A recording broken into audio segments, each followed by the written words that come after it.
Most thieves steal for gold, but Lyric's heist was for justice. The night she crept into the Alpha King's vault and took his crown, she sealed her fate in ways she never imagined. Because Dax Ashenheart didn't just want his crown back, he wanted the thief who dared touch it. And when an Alpha King marks you as his, there's no running, no hiding, only surrender. For 3 years, Lyric had lived in the shadows of Emberfell, the glittering capital of the Moonborn territories. By day, she was a nameless face in the crowded market streets, selling herbs and tonics to nobles who never looked twice at her threadbare cloak. By night, she was something else entirely, a shadow that moved through locked doors, over palace walls, past sleeping guards. A ghost who stole not for greed, but for a debt unpaid and a kingdom stolen. The Ashenheart crown wasn't just a symbol of power. It was power itself, forged from moonstone and shadow steel, imbued with the essence of every alpha who'd worn it for 3 centuries. To steal. It was to steal the very authority of the throne. An act of treason punishable by public execution. Lyric had stolen it anyway. She hadn't meant to fall for him, the king whose crown now sat hidden beneath the floorboards of her cramped apartment above the apothecary. How could she love the man who sat on a throne built from her family's ashes? The king, whose father had crushed the rebellion that killed her parents, who had scattered her pack to the winds, who had left her an orphan at 14, with nothing but rage and a promise carved into her bones. Take back what was stolen. But love doesn't ask for logic, and her traitorous heart had decided 3 years ago that Dax Ashenheart, with his storm-gray eyes and the weight of the world on his shoulders, was hers, even if he could never be.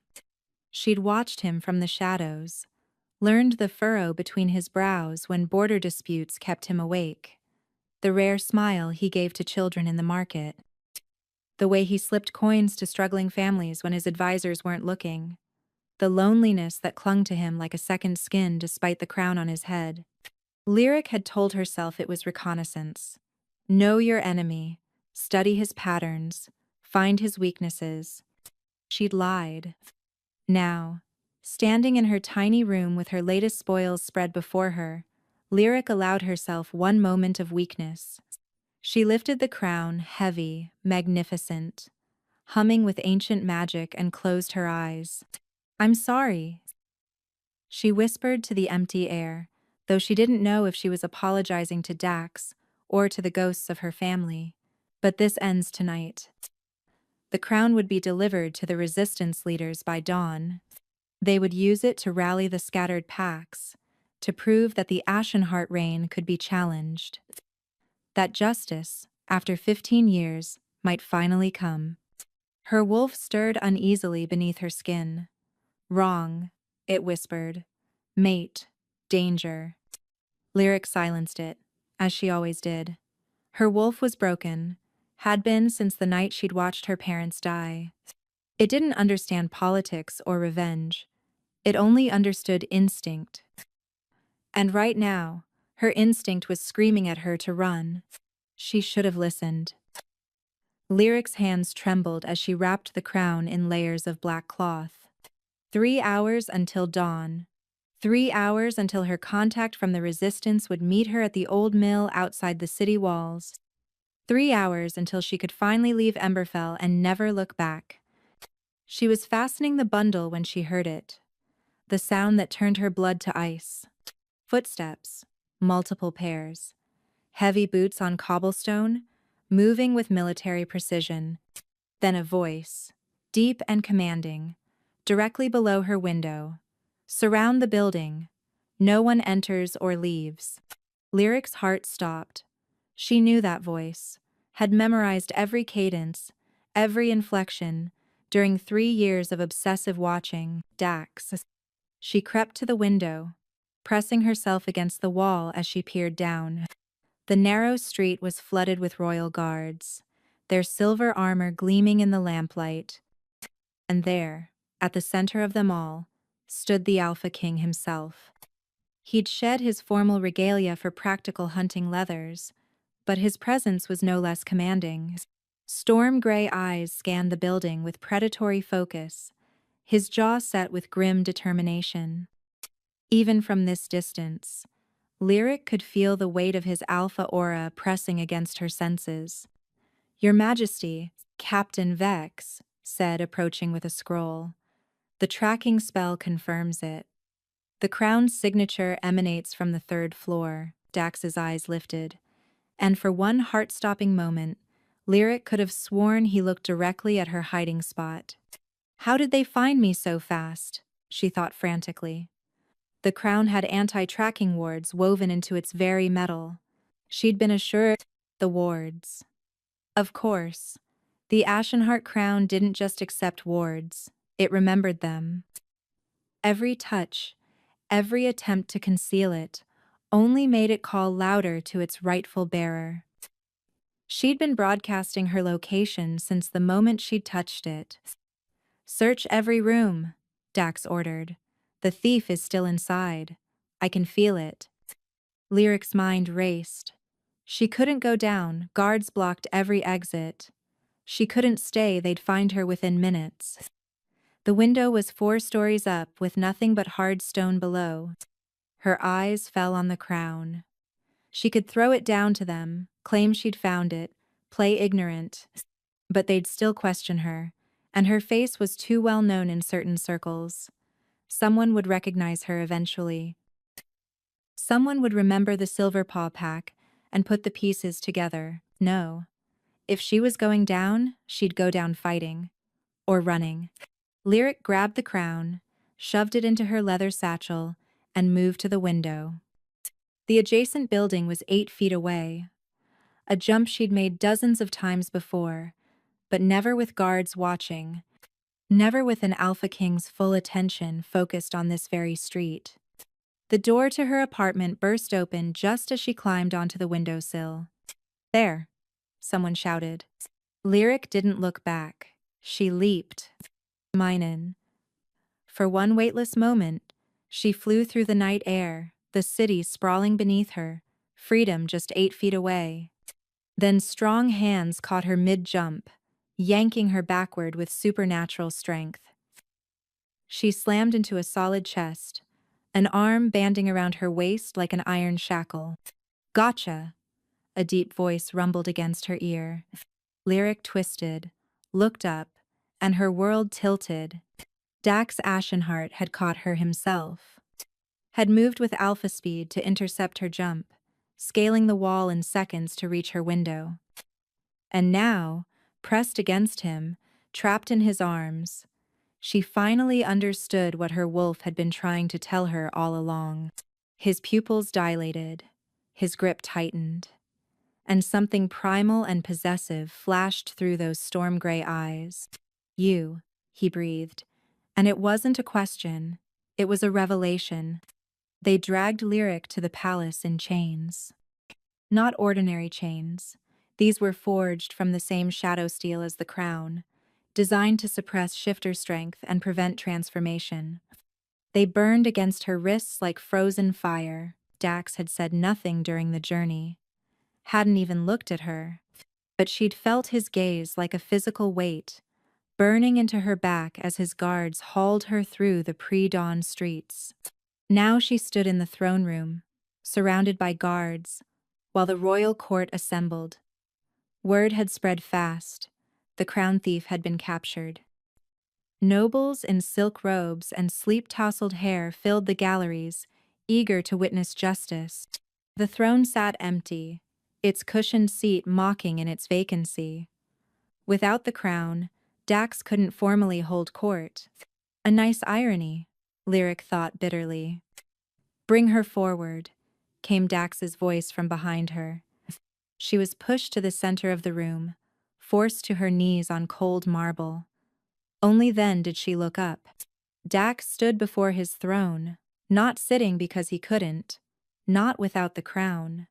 His jaw was tight, eyes hard. The man who'd shown kindness to children and slipped coins to the poor was gone. This was the Alpha King, and she had committed the ultimate transgression. "Your name," he demanded. Lyric lifted her chin. "Does it matter?" "It matters to me." Something in his tone made her pause. Not anger. Something else. Something that made her wolf whine and press against her ribs. "Lyric," she said finally. "Lyric Silverpaw." A murmur rippled through the court. The name Silverpaw carried weight, even 15 years after the rebellion. "Silverpaw," Dax repeated, his expression unreadable. "The pack that your father slaughtered," Lyric finished. "Yes, that one." Before Dax could respond, the massive doors opened again. A woman entered, and the temperature in the room seemed to drop. She was tall, elegant, with silver white hair braided in an intricate crown and eyes like chips of ice. Her gown was the color of fresh blood, and power radiated from her like heat from a forge.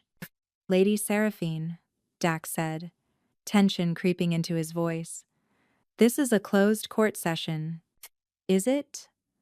Seraphine's smile was sharp as glass. "How unfortunate.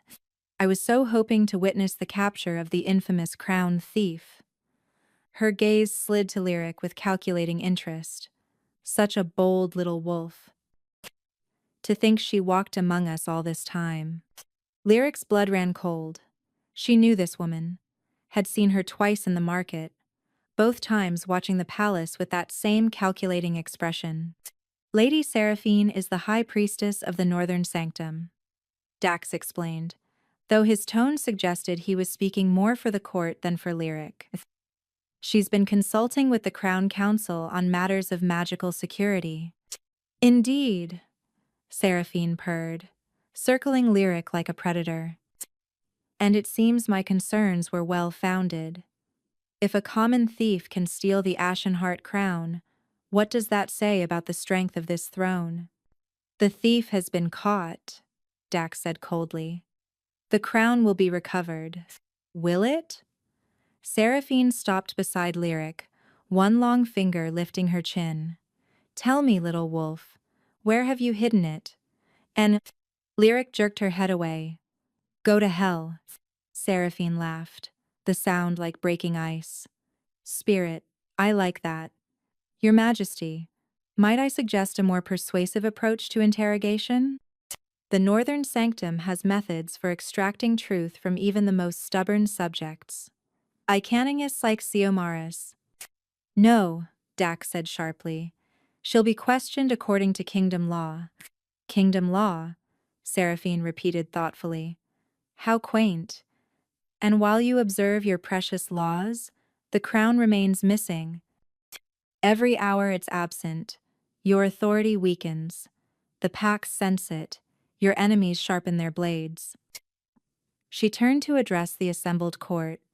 "Perhaps what we need isn't just recovery of the crown, but a demonstration of strength. A reminder that the Ashenheart line will not be challenged." "What are you suggesting?" Lord Chancellor Hadrian asked from the gallery. "A public execution," Seraphine said simply. "At dawn tomorrow. Make an example of her." The court erupted in murmurs of agreement. Lyric's heart hammered, but she kept her face blank. Dax's jaw tightened. "The sentence will be decided after proper trial and while you deliberate," Seraphine interrupted smoothly, "your throne sits empty. How long before the packs interpret mercy as weakness?" She moved closer to Dax, her voice dropping to a purr that somehow carried through the entire room. "You need the crown back, Your Majesty. I can help you get it. My methods are unconventional, but effective." Lyric watched something flicker across Dax's face. Distrust, wariness, but also desperation. He needed that crown. Without it, every day his rule grew more tenuous. "I'll consider your counsel," he said finally. Seraphine smiled, victorious. "Wise choice, Your Majesty." After all, her eyes found Lyric's "some crimes deserve special punishment." As guards hauled Lyric away to the dungeons, She caught one last glimpse of Dax. He stood rigid before his empty throne, watching her go, and in his eyes she saw something that terrified her more than Seraphine's threats: conflict, hunger, recognition, and beneath it all, the unmistakable pull of a mate bond beginning to form. The dungeon cell was exactly what Lyric expected: cold stone, iron bars, a thin mat that passed for a bed. She'd seen worse during her years with the Resistance. At least here, she was alone. Or so she thought. "You should have run further," a voice said from the shadows. Lyric spun. A figure materialized from the corner, a young woman, perhaps 19, with copper-red hair and eyes that glowed faintly amber in the darkness. "Relax. I'm a friend." The girl held up her hands. "Name's Zephyr. I'm with the Resistance. They sent me to check on you." "How did you get in here? Please. These dungeons are old. Plenty of ways in if you know where to look." Zephyr crouched beside her. "We heard about the capture.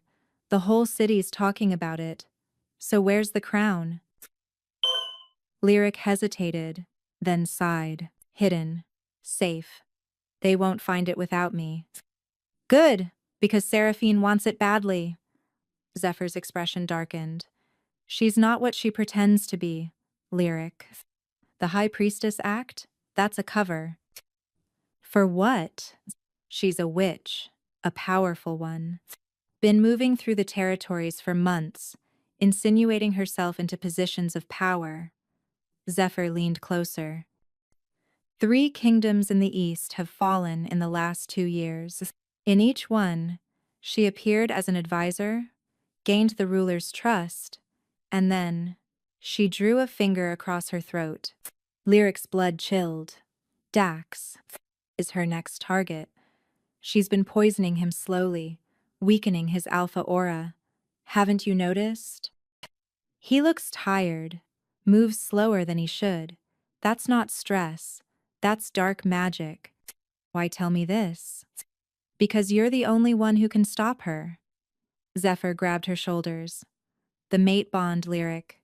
We all felt it when he caught you. You're his true mate. That's impossible. I'm the daughter of rebels? So what? The bond doesn't care about politics. Zephyr's voice grew urgent. If you complete the bond, his strength will return. He'll be protected from her magic. But you have to act fast.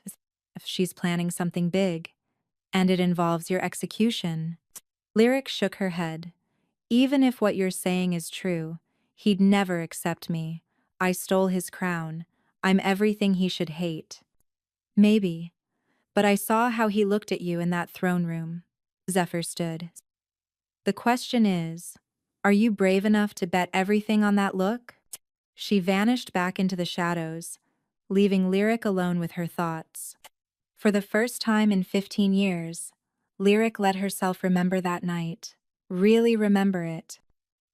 She'd been 13, celebrating the Harvest Festival with her pack. The Silver Paws had been powerful once, led by her father, Alpha Ronin. They'd opposed King Aldrich Ashenheart's expansion into their territories, refused to bend the knee. The attack came at midnight. Royal guards and mercenaries, armed with silver and fire. Her father had tried to negotiate, but Aldrich wanted submission, not diplomacy. Lyric remembered hiding in the root cellar with her younger brother, Cassian, remembered the screams, the scent of smoke and blood, her mother's final howl as she died protecting the pack. When dawn came, the Silverpaw territory was ash, her father dead, her mother dead, 37 pack members slaughtered. And Cassian, her hands clenched. Cassian had survived, 8 years old, terrified, traumatized. They'd fled together, lived in the woods for months before the Resistance found them.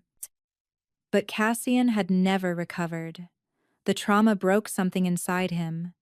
5 years ago, he'd shifted into his wolf form and never shifted back. Now he ran wild in the thornwood forest, more beast than boy, and Lyric hadn't been able to reach him in over a year. That's why she'd stolen the crown. Not just for revenge, for leverage. The Resistance had promised her that with the crown, they could force Dax to issue pardons, to restore the scattered packs, to give her the resources to find healers who might bring Cassian back. It had been a beautiful plan. Now she was in a cell, the crown hidden, facing execution, and somehow bound by fate to the son of the man who'd destroyed her life. The universe has a sick sense of humor, she muttered. But Zephyr's words echoed in her mind. He looked at you.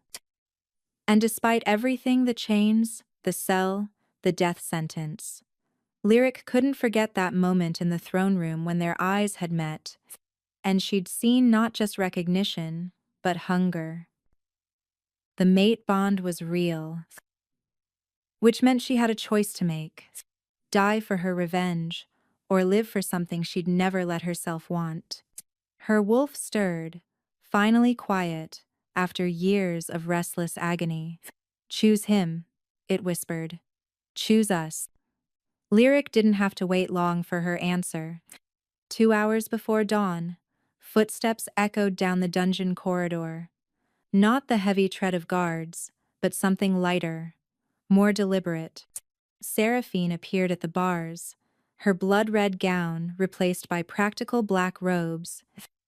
In her hands, she carried a silver goblet that steamed with something that smelled like rotted flowers and bitter almonds. Awake, little wolf? Good. She smiled. We have much to discuss. I have nothing to say to you. Power and Dadav says. Oh, I think you do. Seraphine produced a key. Where had she gotten that? And unlocked the cell door. 2 guards followed her in, grabbing Lyric's arms before she could react. The king refused my suggestion of enhanced interrogation, Seraphine said conversationally, circling Lyric. Too noble, too constrained by his precious laws. But what Dax doesn't know won't hurt him. Yet, she held up the goblet. This is a truth serum of my own design, rather more potent than the legal version. You'll tell me where the crown is, and then, her smile widened, you'll die from the unfortunate side effect. So tragic. The thief expired before revealing the crown's location. Lyric struggled, but the guard's grips were iron. Dax will know you did this. Will he? I'll make sure to comfort him in his grief. Power. The poor king, so weakened by the crown's absence, so vulnerable to suggestion. Seraphine's eyes gleamed. Power. By the time he realizes what's happening, it will be far too late. She brought the goblet to Lyric's lips. The liquid burned her mouth, forcing its way down her throat. Lyric choked, tasted blood, felt her vision blur. Now, Seraphine purred. Where is the crown? The words tried to claw their way out of Lyric's throat. She bit her tongue, tasted more blood, fought against the compulsion with every ounce of will. Her voice cracked. Yes? Seraphine leaned closer. The goblet, Lyric gasped, is poisoned. She twisted suddenly, slamming her head into the nearest guard's nose. He released her with a curse. In that split second of freedom, Lyric grabbed the goblet from Seraphine's hand and threw its contents directly in the witch's face. Seraphine shrieked, stumbling backward as the serum burned her skin. The guards lunged for Lyric, but she was already moving, chains and all, pure survival instinct, driving her toward the cell door. She made it 3 steps before her legs gave out. The serum in her system was working, shutting down her muscles, her will. She collapsed in the corridor, vision, swimming. Through the haze, she saw Seraphine wiping her face, her beautiful features twisted with rage. You little... What is going on here? The voice cut through everything like a blade. Dax's voice. Lyric's vision cleared just enough to see him striding down the corridor, two guards flanking him. He took in the scene: Seraphine's burned face, the spilled goblet. Lyric collapsed on the floor, and his expression turned to stone. Seraphine. Explain. Your Majesty. She attacked me. With what? Dax's voice was dangerously soft. She's in chains. She's locked in a cell. How exactly did a defenseless prisoner attack you? Seraphine's mouth opened and closed. For the first time, Lyric saw genuine fear cross the witch's face. Dax crouched beside Lyric, his hand going to her throat to check her pulse. The moment his skin touched hers, electricity arced between them. His pupils dilated, and she saw his wolf surface, turning his eyes pure gold. She's been poisoned, he growled. With what? I brought her water, Seraphine tried. She must have. Don't. Dax stood slowly, turning to face the witch. Don't insult my intelligence. I can smell the dark magic on you from here. He gestured to his guards. Arrest Lady Seraphine. Charge. Attempted murder of a royal prisoner. Your Majesty, you can't be serious. Try me. His alpha voice reverberated through the dungeon, making every guard stand straighter. You entered my dungeons without permission. You brought an illegal substance. You attempted to harm a prisoner under my protection. Protection? Seraphine laughed shrilly. She's a thief. A traitor. She doesn't deserve. She's mine. The words came out as a growl, possessive and absolute. And you just tried to kill my mate. Silence crashed through the dungeon. Even Seraphine looked shocked. Dax didn't wait for her response. He bent and lifted Lyric into his arms, cradling her against his chest despite her chains. The shadow steel burned him. She could smell his skin scorching, but he didn't flinch. Call the healers, he ordered, and someone tell me what was in that serum. Now, as he carried her out of the dungeon, Lyric's vision began to fade. But before darkness took her, she heard him whisper against her hair. Stay with me, little thief. I'm not done with you yet. And despite everything, the poison, the pain, the impossibility of it all, Lyric's wolf purred in contentment. Mate, it whispered. Ours. For once, Lyric didn't disagree. Lyric woke to silk sheets and morning light.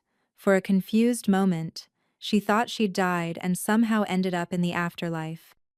Then pain lanced through her body, and she knew she was very much alive. Don't move. Dax's voice came from beside the bed. The healers said the poison will work through your system, but you need rest. She turned her head slowly, because even that hurt, and found him sitting in a chair pulled close to the bed. He looked exhausted. Dark circles under his eyes, his hair disheveled, like he'd been there all night. Where? My private chambers? He said. The healers couldn't treat you properly in the dungeons, and I wasn't about to leave you there after what happened. Lyric tried to process this. She was in the Alpha King's bed, in his rooms, with him watching over her like. The crown, she said suddenly, trying to sit up. You can't seriously think I'll tell you where it is just because you. I don't care about the crown. His voice was flat, exhausted. Right now, I care about keeping you alive. That stopped her. She stared at him, trying to read the expression in those storm-gray eyes. Why? You know why. He leaned forward, elbows on his knees. I felt it the moment I caught you. The bond. You're my mate, Lyric. That's impossible. It. He held out his hand, palm up. Touch me. Tell me you don't feel it. She shouldn't. Every instinct screamed at her to refuse, but her hand moved of its own accord, placing her palm against his. Power? The world ignited. Power surged between them, hot and electric. and undeniable. Lyric gasped, her wolf surging to the surface with a joy she'd never felt. Dax's eyes flashed gold, his canines lengthening as his wolf responded in kind. For one perfect moment, they were simply two wolves recognizing their mate, politics and crowns and revenge forgotten. Then Lyric jerked her hand back, the loss of contact almost painful. "This doesn't change anything," she said, but her voice shook. "Your father killed my family. You sit on a throne built from their ashes. I know." Dax's voice was rough. "I know what my father did. I've spent 5 years trying to undo his damage, trying to make peace with the scattered packs. But some wounds don't heal, do they?" He stood, moving to the window. "I was 19 when he died. I inherited a kingdom fractured by war, packs that hated us, territories in rebellion. Every day has been a battle just to hold things together. That's not my problem. Isn't it?" He turned back to her. "You want revenge, Lyric. I understand that. But where does it end? You take the crown, the kingdom falls into chaos, and more people die, more families destroyed. Is that what your parents would have wanted?" Lyric's hands clenched in the silk sheets.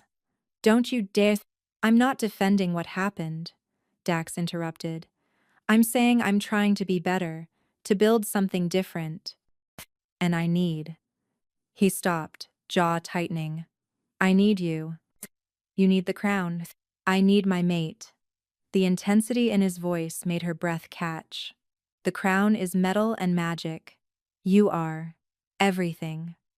For 3 days, Dax kept her in his chambers. Official word spread that the prisoner required medical isolation. The truth was more complicated. Lyric was healing, yes, but Dax seemed unable to leave her alone for more than an hour at a time. He brought her meals himself, refused to let servants enter, sat with her while she ate. They talked about everything and nothing. He told her about the weight of the crown, the impossible choices of kingship. She told him about life in the resistance, the families she'd helped reunite. Neither mentioned the stolen crown. Or Seraphine, who'd been confined to quarters pending investigation. On the third night, as Lyric sat by the fire wrapped in borrowed robes, Dax brought her something unexpected. A tattered book, its pages yellow with age. "What's this?" "Your father's journal," Dax said quietly. "I found it among my father's things after he died. I think my father kept it as a trophy, but it belongs to you." Lyric's hands trembled as she opened it. Her father's handwriting stared back at her, achingly familiar. "The king demands submission, but we are not dogs to be called to heel. We are wolves. We are free." Tears blurred her vision. She clutched the journal to her chest, a sob breaking free. Dax knelt beside her chair. "I'm sorry, Lyric. I'm sorry for what he did. I'm sorry I can't undo it." "Then what can you do?" she whispered. His hand cupped her face, thumb brushing away tears. "I can promise you that it ends with me. No more massacres. No more slaughtered packs. I can give you justice, if you'll let me." "How?" "Help me unite the territories. Not through conquest, but through genuine alliance. Help me build something worth leading." His voice dropped. "Be my queen." Lyric's breath caught. "You're asking me to mate with me, rule beside me, transform this kingdom into what it should have been all along." His eyes burned with intensity. "I know it's asking everything. I know I don't deserve it. But the bond doesn't lie, Lyric. We're meant for this." She should refuse, should spit in his face and demand to be returned to her cell, should hold onto her rage with both hands. But when she looked at him, really looked, she saw not the king who sat on her enemy's throne, but the man who'd carried her from the dungeons despite the chains burning his skin, who'd stayed by her bedside for 3 days, who'd returned her father's journal when he could have destroyed it, who looked at her like she was his salvation. "The crown," she said finally. "I'll tell you where it is, but only if you agree to my terms. Name them. Full pardons for the Silverpaw survivors, territory restored to the scattered packs, and resources to find my brother Cassian and bring him home." Done. Just like that? Just like that. Dax's hand slid to the back of her neck, drawing her closer. "I told you, Lyric. I don't care about the crown. I care about you. You should care about both," she murmured, her lips inches from his. "Because I hid it somewhere you'll never find without me." "Where?" She smiled against his mouth. "In your throne. I broke in the night before the heist, carved out the seat cushion, and sealed it inside. You've been sitting on it for 3 days." Dax stared at her for a long moment. Then he laughed a real laugh, surprised and genuine. "You hid my crown in my throne." Seemed poetic. "You're magnificent." He closed the distance between them, capturing her mouth in a kiss that ignited every nerve. The mate bond sang between them, pleasure and power intertwining, until Lyric couldn't tell where she ended and he began. When they finally broke apart, both breathing hard, Dax pressed his forehead to hers. "Stay," he whispered. "Not as a prisoner, as mine." And for the first time in 15 years, Lyric let herself want something besides revenge. "Yours," she breathed, "but you're mine too." His smile was fierce and possessive. "Always." God. For 2 weeks, Lyric lived in a dream. Dax retrieved the crown from its hiding place. She'd been right. No one had thought to look there, and his full power returned immediately. With it came a transformation in the kingdom. He began implementing the reforms they'd discussed, reaching out to scattered packs, offering genuine reconciliation. And every night, he came to her, not to his bed, not yet. The final claiming remained incomplete, a line they hadn't crossed.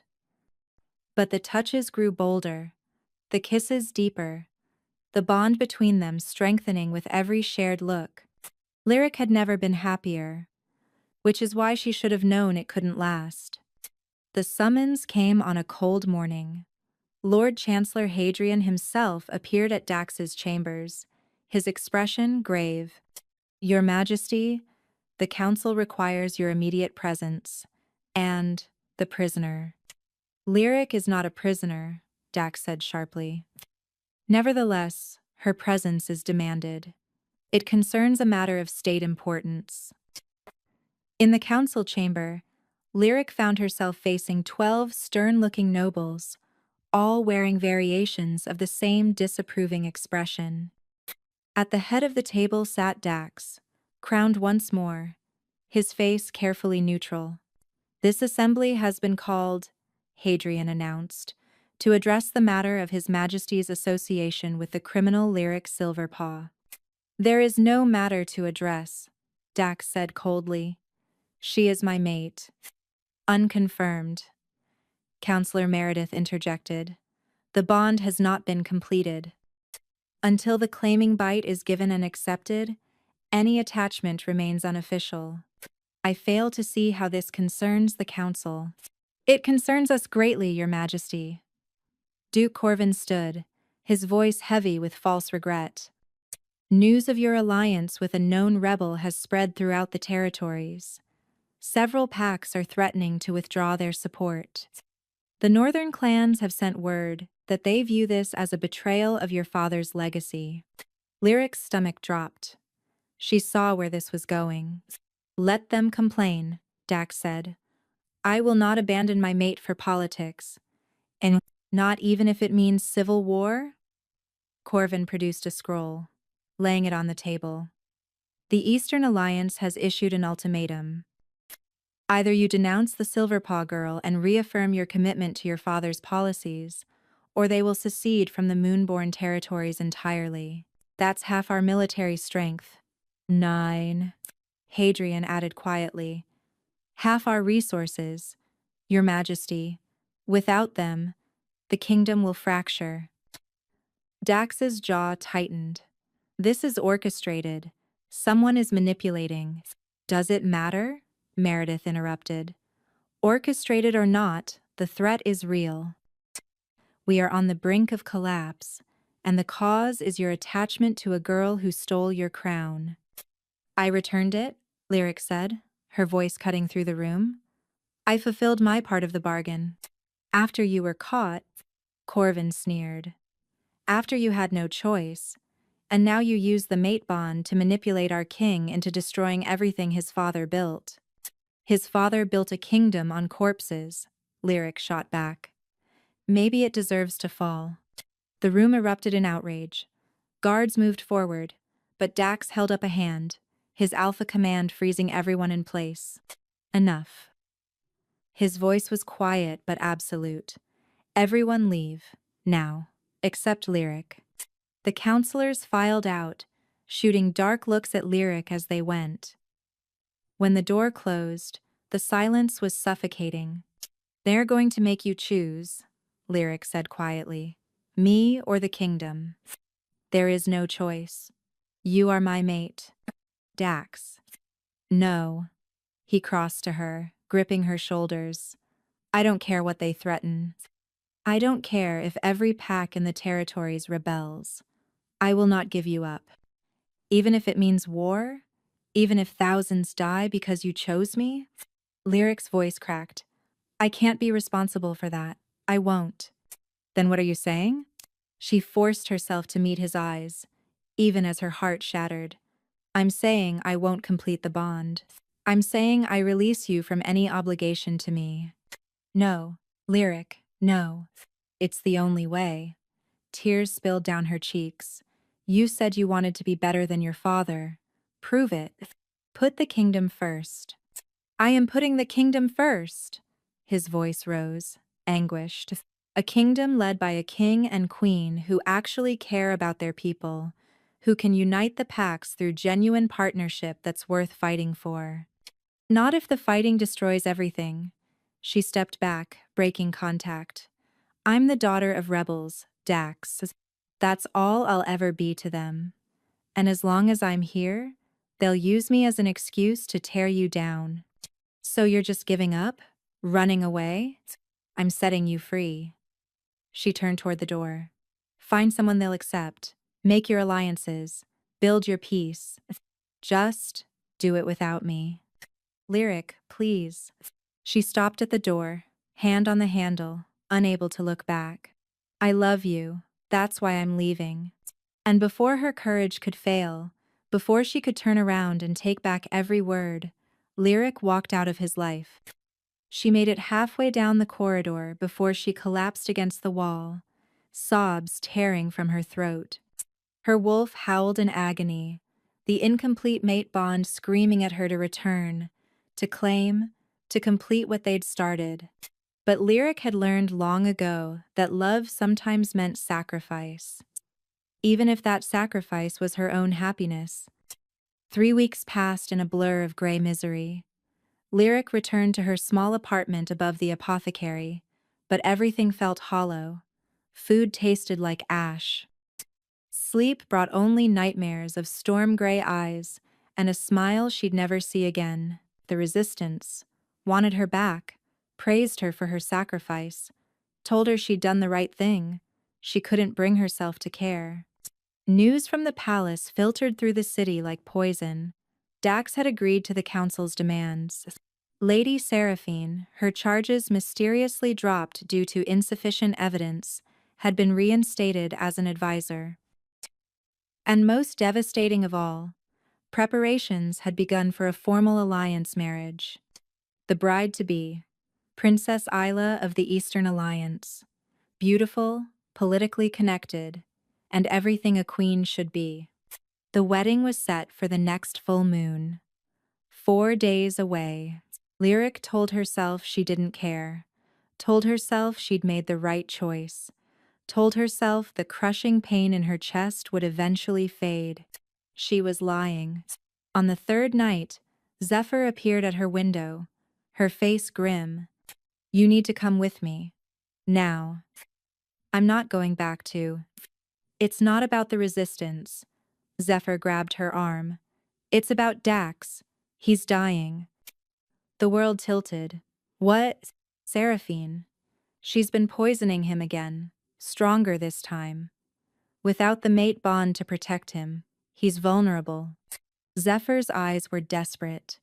"He's fading fast, Lyric. Days, maybe hours. And the worst part? He doesn't even care.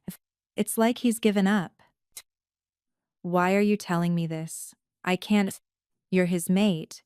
You're the only one who can save him." Zephyr shook her. "I know you love him. I know you left to protect him. But he's dying, Lyric. And when he's gone, Seraphine will take the throne, marry whoever she wants, and everything you sacrificed for will be for nothing." Lyric's mind raced. If what Zephyr said was true, if Seraphine was truly behind this, "How do I know you're not lying?" "Because I'm in love with someone too," Zephyr said quietly. "And I know what you're going through. Please, Lyric, at least come see him. If I'm wrong, you can walk away. But if I'm right..." Lyric didn't need to hear more. She was already grabbing her cloak. They entered the palace through the servant passages. Zephyr knew them all and made their way to the royal wing. Guards were sparse, oddly so, like someone had deliberately thinned their numbers. Dax's chambers were dark when they entered. A single candle burned by the bedside, casting long shadows across the room. And there, in the massive four-poster bed, lay Dax. Lyric's heart stopped. He looked like a ghost of himself. His skin had taken on a grayish pallor, his breathing shallow and labored. Dark veins spiderwebbed across his neck and arms, the unmistakable mark of shadow poison. "Dax," she breathed, rushing to his side. His eyes fluttered open, unfocused. "Lyric? No, you're not real. Just another dream." "I'm real." She grabbed his hand, squeezing. The spark of the mate bond was still there, but weak, flickering. "What happened? Who did this to you? Does it matter?" His voice was barely a whisper. "You were right to leave. I couldn't protect you. Couldn't protect anyone." "That's the poison talking. Dax, stay with me." "I tried so hard," he continued, as if he hadn't heard her. "Tried to be better, but maybe some legacies can't be escaped. Maybe I was always meant to fail." "No, Dax, listen to me." A slow clap echoed through the room. Lyric spun to find Seraphine standing in the doorway, a triumphant smile on her face. "How touching," the witch purred. "The little thief returns to her dying king. Rather like a tragedy, isn't it?" "You did this," Lyric snarled, her wolf surging forward. "You poisoned him." "Guilty." Seraphine stepped into the room, magic crackling around her fingers. Though it was remarkably easy, pose of four. Without the mate bond's protection, he was vulnerable. And once you so helpfully removed yourself from the picture, well, she shrugged. Nature took its course. "I'll kill you." "Will you?" Seraphine's smile widened. "I think not. You see, I've taken precautions this time," she gestured. And guards poured into the room, not regular guards, but mercenaries with dead eyes and silver chains. Lyric found herself surrounded, those same shadow steel chains from the dungeon clasped around her wrists before she could shift. "Perfect timing, really," Seraphine continued conversationally. "You arriving just as dear Dax breathes his last. So tragic. The stress of your rejection killed him, the kingdom will say. And you, overcome with guilt, took your own life. You won't get away with this. What? I already have, darling. Seraphine moved to the bed, running a finger down Dax's face. He didn't even flinch. By dawn, I'll be the grieving advisor who tried to save him. The council will need strong leadership in this crisis. And I've already secured their support. Her eyes glittered with malice. Your mate dies, his kingdom falls, and I get everything I wanted. Poetic, really. Xiomara's. She turned to her mercenaries. Take her to the dungeons, the deep ones, where no one will hear her scream. I'll deal with her after the king's funeral. As they dragged Lyric away, she twisted back toward the bed, toward Dax's fading form. Fight, she screamed. Dax, please, fight! But he didn't move, didn't respond. The light in his eyes had already dimmed to almost nothing, and as the dungeon door slammed shut behind her, Lyric realized with terrible clarity that she'd made the worst mistake of her life. She'd walked away from her mate to save his kingdom. Now both would be destroyed. The deep dungeons were nothing like the cells above. No windows, no light except what filtered down through cracks in the ancient stone. No sound but the drip of water and the occasional scurry of rats. Lyric had been here for hours, or days. Time lost meaning in the dark. The shadow steel chains had been replaced with something worse. Silver mixed with shadow magic, designed to suppress not just her wolf, but her will itself. Every breath was agony. Every thought felt like wading through tar. Seraphine hadn't visited. Didn't need to. Lyric was already dying slowly, the incomplete mate bond tearing her apart from the inside as Dax faded above her. She could feel him slipping away. The bond, weak as it was, carried his pain, his surrender. He was giving up, and she was helpless to stop it. I'm sorry, she whispered to the darkness. I'm so sorry. A sound made her lift her head. Footsteps, but not the heavy tread of guards. Lighter, familiar. Lyric? Zephyr's voice. Gods, what did she do to you? Zephyr? Lyric's voice cracked. How did you— Later. I don't have much time. Zephyr knelt beside her, producing lockpicks and what looked like a vial of something glowing. This should counteract the silver binding. It won't last long, but it'll give you a chance. A chance for what? Dax is dying. The kingdom is falling apart. Seraphine has won. And— Not yet, she hasn't. Zephyr worked on the chains, her hands moving with practiced speed. The resistance has been gathering intelligence. We know what she is, Lyric, and we know how to stop her. How? She's a soul eater. She drains life force to maintain her power and her youth. She's done it to 3 kings already. But there's a weakness if her victim is protected by a complete mate bond. Her magic can't touch them. Zephyr looked up, eyes fierce. You have to complete the bond with Dax. It's the only way to save him. I can't. I already rejected. You didn't reject the bond. You walked away. There's a difference. The chains fell away. Zephyr pressed the vial into Lyric's hands. Drink this. It'll restore your strength temporarily. Then you need to get to Dax and finish what you started. Seraphine will stop me. Then fight her. Zephyr stood, helping Lyric to her feet. You're a silver paw, Lyric. Your family didn't bow to tyrants, and neither will you. Now go save your mate before it's too late. The vial burned going down, but strength flooded Lyric's body almost immediately. Her wolf surged forward, no longer suppressed, and for the first time in weeks, she felt whole. Zephyr. Go. I'll handle the guards. You handle the witch. Lyric didn't waste time arguing. She shifted mid-stride, her wolf form tearing free with a joy she'd forgotten. The dungeon door shattered under her weight, and she was running, racing through corridors and upstairs, following the pull of the mate bond toward Dax, toward her future, if she wasn't already too late. She burst into his chambers to find Seraphine standing over Dax's bed, her hands glowing with dark magic as she drew the last of his life force into herself. No. Lyric shifted back, throwing herself between them. Seraphine stumbled back, shocked. How did you, quote, doesn't matter. Lyric positioned herself over Dax's body, protective, feral. You don't touch him again. Foolish girl. Seraphine's hands crackled with power. You're too late. He's already gone.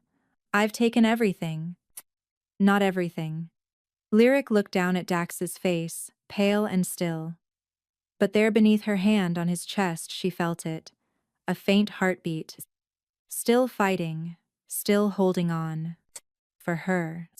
He's still alive, she whispered. Which means there's still time.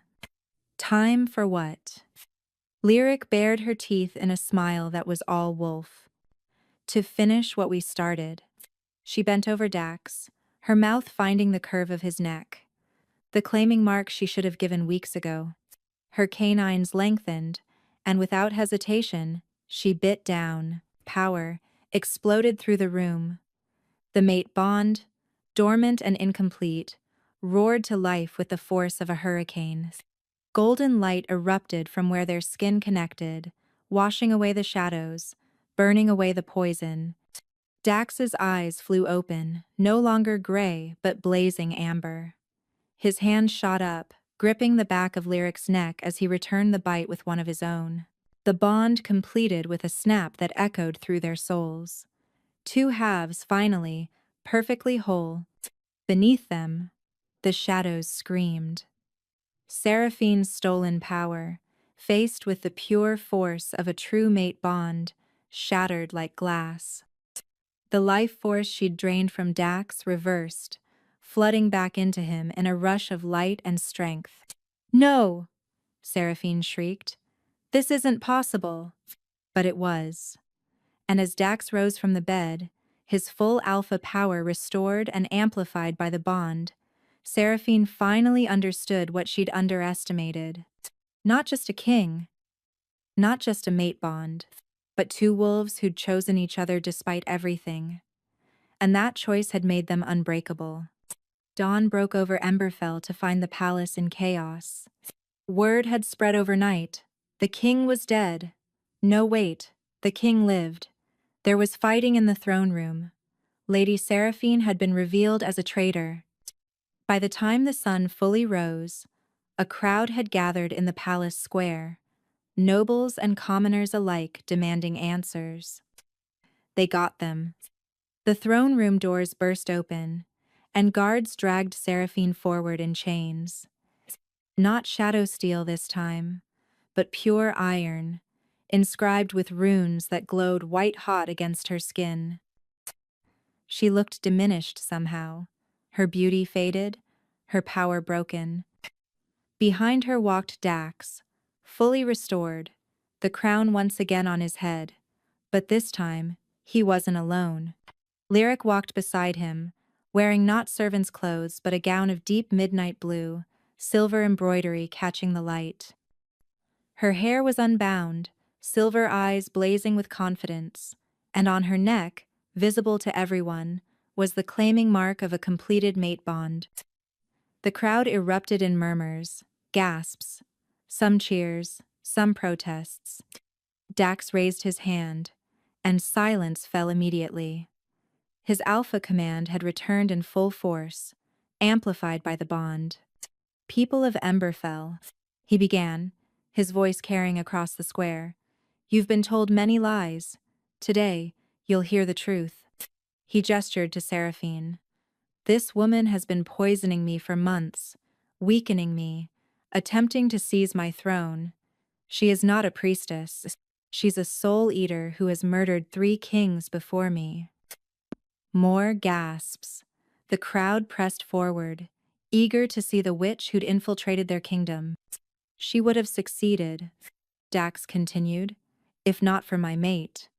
He turned to Lyric, and the tenderness in his expression was unmistakable. Lyric Silverpaw, daughter of Alpha Ronin, saved my life. Not once, but 3 times. She is a thief, yes, power pawn. But she stole only to protect her family, to fight against injustice. He addressed the crowd again. My father committed terrible crimes in the name of peace. He slaughtered the Silverpaw Pack for refusing to submit. He created the very rebellion he claimed to fight against. His voice hardened. I will not repeat his mistakes. Starting today, all packs will be offered genuine alliance, not forced submission. All surviving Silverpaws will receive full pardons and restored territories. Your Majesty, Duke Corvin interrupted from the noble gallery. This is madness. The Eastern Alliance will never accept the Eastern Alliance. Lyric cut in, her voice clear and strong, was being manipulated by Seraphine's agents. I have proof. She held up documents evidence Zephyr and the Resistance had gathered. Messages showing how she orchestrated the threats, the ultimatums. She manufactured the crisis to force us apart. She stepped forward, addressing not just the nobles, but the commoners in the square. I'm the daughter of rebels. I stole the crown. I should be your enemy, but I'm also a woman who loves your king, who wants to see this kingdom thrive, who believes we can be better than our history. The bond doesn't lie, someone shouted from the crowd. An older woman, pack markers visible on her arms. If the moon chose them as mates, who are we to refuse? Other voices joined her. Not all, there were still protests, still anger. But enough voices rose in support to create a swell of acceptance. Dax raised his hand again. I know this is unprecedented. I know many of you have concerns, but I'm asking you to trust me, to trust us. He took Lyric's hand, their fingers intertwining. Give us a chance to prove that love can be stronger than hate, that forgiveness can build what vengeance only destroys. From the shadows of the noble gallery, a figure emerged. Old Alpha Gareth of the Western Pax, a survivor of Dax's father's wars. I lost my son to your father's blades, he said, his voice carrying weight.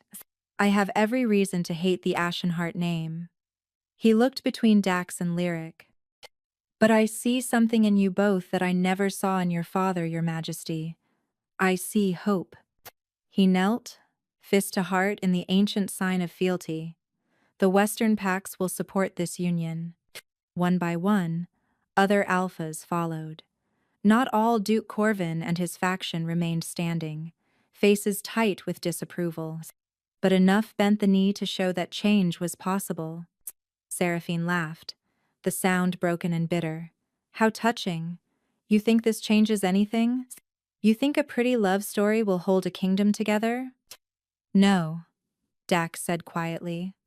I think hard work, genuine reform, and leaders who actually care about their people will hold it together. The love story is just a bonus. He nodded to the guards. Take her to the deepest cell. She'll stand trial for her crimes. As they dragged Seraphine away, still screaming threats, Dax turned to Lyric. The crowd, the nobles, the politics, all of it faded, as he looked at her with everything he felt written plainly on his face. I have one more announcement, he said, loud enough for all to hear. In 3 days' time, there will be a coronation. Not just mine, but my queen's. Lyric Silverpaw will be crowned Queen of the Moonborn Territories, and together, we will forge a new future. The crowd erupted, some in cheers, some in protest, but all in passion. Change had come to Emberfell, whether they were ready or not. Lyric squeezed Dax's hand. Are you sure about this? There's still so much opposition. Let them oppose, he murmured, low enough that only she could hear. I'm done choosing duty over love. I'm done sacrificing happiness for politics. He pulled her close, heedless of the watching crowd. You're mine, little thief. And I'm keeping you. Pow. Even though I stole your crown? Especially because you stole my crown. His smile was fierce. You were never going to be just a queen, Lyric. You were always going to be a revolution. And as he kissed her there in front of the assembled kingdom, the mate bond singing between them, Lyric finally understood. She'd started this journey wanting to steal a crown. She'd ended it, stealing a king's heart instead. And somehow, that was worth more than any kingdom. The 3 days before the coronation passed in a whirlwind. Seamstresses created a queen's wardrobe. Diplomats arrived from across the territories. The resistance, no longer operating in shadows, helped coordinate security and outreach to scattered packs. But the night before the ceremony, Zephyr burst into Lyric's chambers, her face ashen. We have a problem. A big one. Lyric looked up from the coronation speech she'd been reviewing. What now? Seraphine escaped. The words hit like a physical blow. How is that possible? She was in the deepest cell. She had help. 3 guards are dead, their throats torn out, and there's more. Zephyr handed her a blood-stained note. She left this. The message was written in something dark and viscous blood. Lyric realized with horror. You think you've won? You've merely delayed the inevitable. Meet me in the Thornwood at midnight. Come alone, or I'll kill every member of your precious resistance, starting with the youngest. You know I can do it. P.S. I believe you've been searching for someone? A boy lost in the woods? I found him first. Lyric's blood turned to ice. Cassian. She has Cassian. It's a trap, Zephyr said immediately. She wants to draw you out, separate you from Dax. I don't care. If there's even a chance my brother is alive. Lyric was already moving, grabbing weapons, pulling on practical clothes. Pie. You can't go alone. The mate bond if she kills you. It'll destroy Dax too. Close. Which is why you're not going to tell him until I'm already gone. Lyric gripped Zephyr's shoulders. Please. I need an hour. Just 1 hour to try to save Cassian. If I'm not back by dawn, tell Dax everything. He's going to kill me for this. Get in line. Lyric managed a tight smile. But my brother comes first. He's been lost for 5 years because I chose revenge over family. I won't make that mistake again. The Thornwood forest was ancient and wild, the trees so dense that even moonlight struggled to penetrate. Lyric moved in wolf form, faster and more agile, following Seraphine's scent deeper into the wilderness. She found her in a clearing lit by witchfire blue flames that cast eerie shadows across the trees. And there, trapped in a cage of pure silver, was a massive black wolf with silver eyes, Cassian. Brother, Lyric breathed, shifting back to human form. The wolf's eyes focused on her, and for a moment she saw recognition. Then it faded back to bestial blankness. He'd been feral too long. Touching reunion, Seraphine said, stepping from the shadows. She looked different, gaunt, desperate, the beauty entirely gone. Though I'm not sure he remembers you.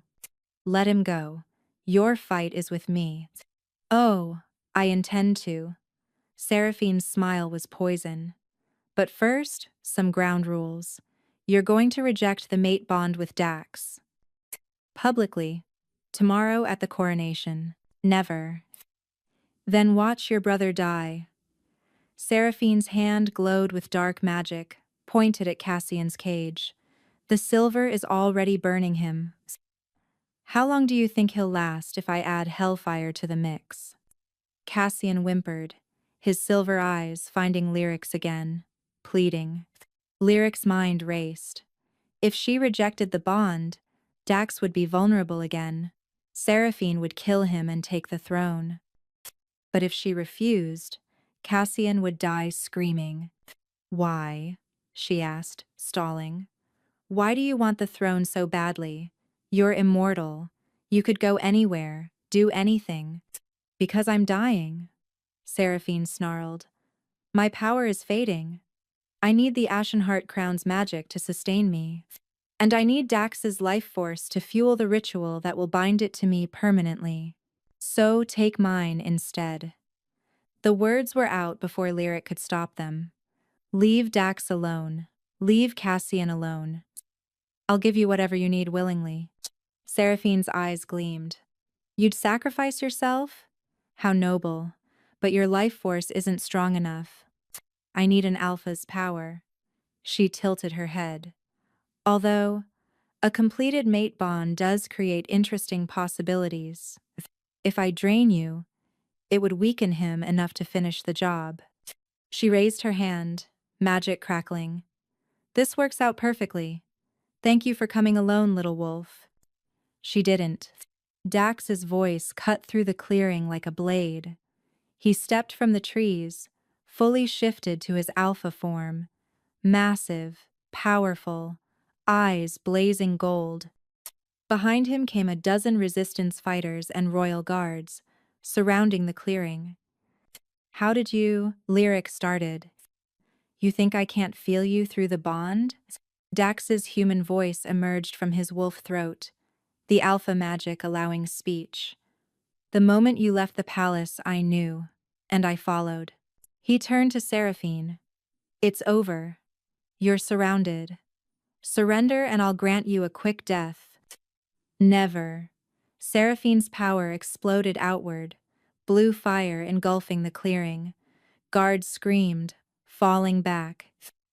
The silver cage around Cassian began to glow white-hot. Lyric didn't think.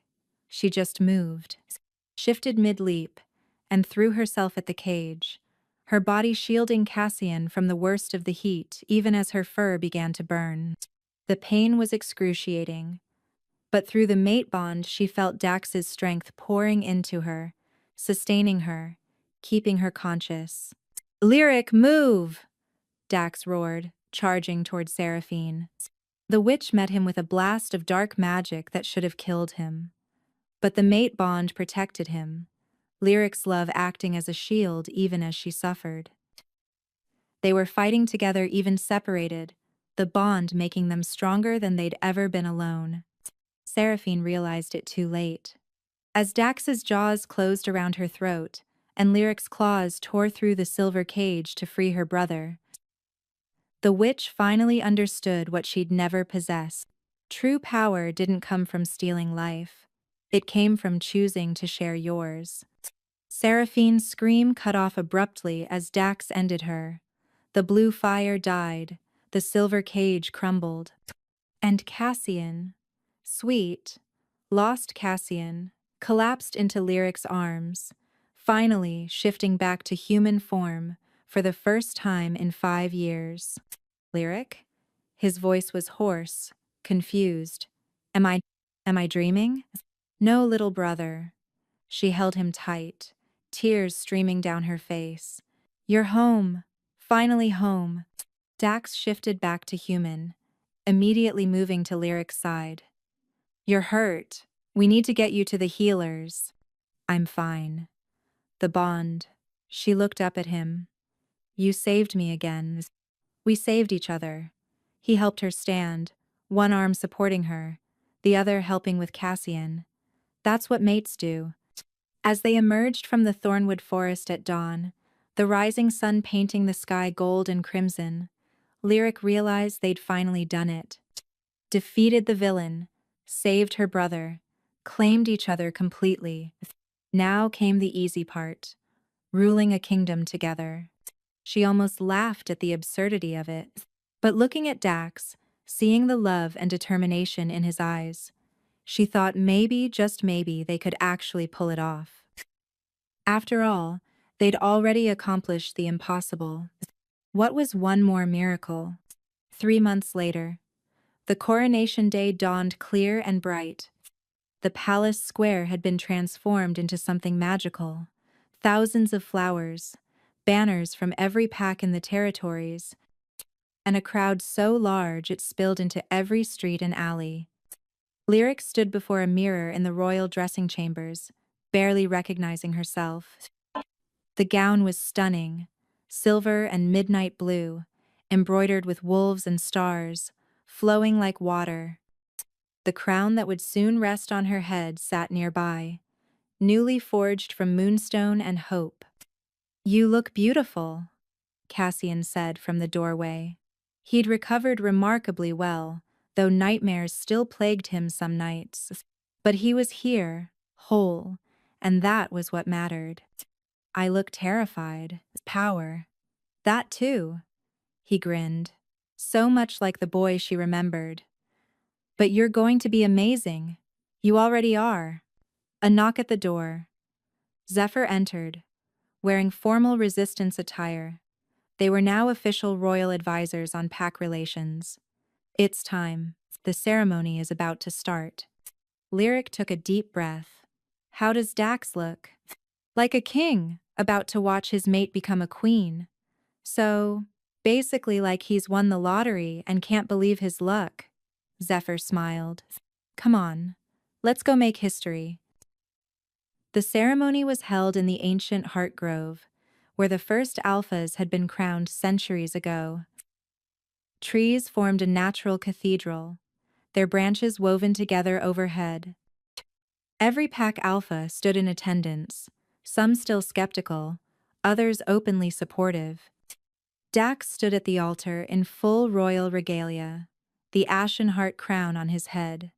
When Lyric entered, his face transformed pure joy and love and possessive pride. The High Priestess, a real one this time, carefully vetted, conducted the ceremony. Lyric knelt and felt the weight of the crown settle on her head. It was heavy, but not as heavy as the chains she'd once worn. "Rise, Queen Lyric of House Silverpaw," the priestess intoned. "United with House Ashenheart through the sacred mate bond." Lyric stood, turning to face the assembled crowd. For a moment, fear threatened to overwhelm her. She was a thief, a rebel, an orphan who'd lived in the shadows. Then Dax took her hand, their fingers intertwining, and the mate bond hummed with certainty. She wasn't any of those things anymore. Or rather, she was all of them, and more. And that was exactly who this kingdom needed. "People of the moonborn territories," she said, her voice carrying through the grove. "I stand before you not to erase the past, but to build a better future. My family suffered under unjust rule. Many of yours did too. That ends now." She looked at the various alphas. "We will rule not through fear, but through partnership, not through conquest, but through genuine alliance. And anyone who harms a pack under our protection will answer to both of us." Dax squeezed her hand. "Together," he added, "we will forge a kingdom worthy of all who dwell within it. Not perfect, we're not naive, but better, always better." The cheers started slowly, then built to a roar. Not everyone was convinced. Change never came easy, but it was a start. That evening, they held a feast that lasted until dawn. Packs that hadn't spoken in decades shared tables. Old grudges began, tentatively, to heal. Cassian laughed with other young wolves, finally finding his place. Late in the night, Dax stole Lyric away to the palace gardens, to the same spot where she'd once planned her heists in secret, where he'd walked searching for peace. "Have I told you today that you're magnificent?" he murmured, pulling her close. "Only 6 times. You're slipping, Your Majesty." "Then let me make it 7. You're magnificent, my queen. My mate. My little thief who stole so much more than a crown." Lyric leaned into him, feeling the mate bond settle into something warm and permanent. "I never meant to fall in love with you. I know. You were supposed to hate me, take your revenge, and disappear." He kissed her forehead. "Thank the moon, you're terrible at following plans, powers. says the king who fell in love with a criminal. Paz. Best decision I ever made. They stood there in the moonlight, two wolves who'd found each other against all odds. Above them, the stars blazed, brilliant and eternal. Do you think it'll work? Lyric asked quietly. This dream of ours? A kingdom united not by force but by choice? I think, Dax said, turning her to face him, that we've already done the impossible. We survived assassins, broke curses, defeated a soul-eating witch, and convinced a room full of stubborn alphas to give peace a chance. He smiled. Compared to all that, ruling a kingdom together should be easy. You're an optimist. I'm a realist who happens to be mated to a revolution. He kissed her then, deep and claiming, the bond flaring between them. And together, my love, we're unstoppable. Lyric kissed him back, pouring everything into it, her love, her trust, her commitment to this impossible future they were building. She'd started this journey stealing a crown to free her family. She'd ended it wearing a crown to protect everyone's family. And somehow, in the space between theft and sovereignty, she'd found something she never knew she needed. Home, purpose, love. Not despite who she was, but because of it. The girl who'd lived in shadows had become a queen who walked in light, and the king who'd been slowly dying had found life in her arms. Their story wasn't a fairy tale, too much blood, too many scars for that. But it was theirs, flawed, fierce, and wholly true. And in the end, that was the only magic that mattered. Thank you so much for listening. I hope you enjoyed the story. With love, Ella.